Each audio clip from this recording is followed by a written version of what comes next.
I was at the Aldrin home for the landing with Buzz's wife and kids, both to help them understand what was going on, and also in case something went wrong, I could help to interpret, was this really bad, or, relieve their anxiety or whatever. So that is something that we often did as astronauts. I don't recall the specific number, but it was certainly, Buzz's wife then and his kids, and probably some other close family members, and there might have been some other person from NASA there, but it's quite a private thing when you're dealing with something that special. As you would expect, there was a bit of tension, right? I mean, it's Dad up there, and my God, he's on the moon.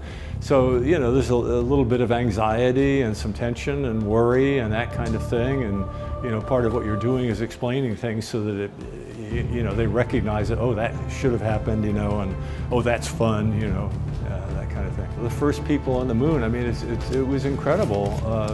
I mean, we were very conscious not only that this was an incredible historic event, but it was also, frankly, the culmination of the Kennedy commitment to, send a man to the moon and return them to Earth by the end of the decade. And there we were, and, assuming things are going to be successful from that point on, that mission would have been accomplished. And I mean, that was something we were very, very conscious of through that whole, decade of activity and preparation for that moment. So it was, a proud moment, an exciting moment, and one realized the historical nature of it and the privilege, frankly, that you were able to be part of that incredible historical event. Because I flew Apollo 9 and was the first lunar module pilot, and then there was Apollo 10, so there was another lunar module with 2 people in it.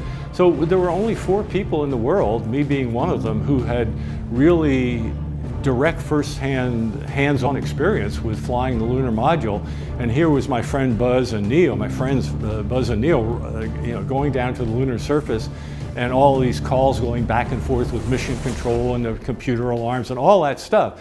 And so I was very familiar with what they were living, and in that sense, I guess I was probably able to put myself in their shoes, in their space boots at the same time, and go down to the surface of the moon with them. And it was a very special privilege for, my friends to be flying that same vehicle and actually landing on the moon. It was like, yes, The really important thing, if you put yourself in the place of the astronauts on the moon or flying around the moon, was that literally by holding up your thumb, you could cover the Earth, and it's disappeared. The black universe all around, and all of a sudden, all color has gone out of it. Everything that you can see is just black and white.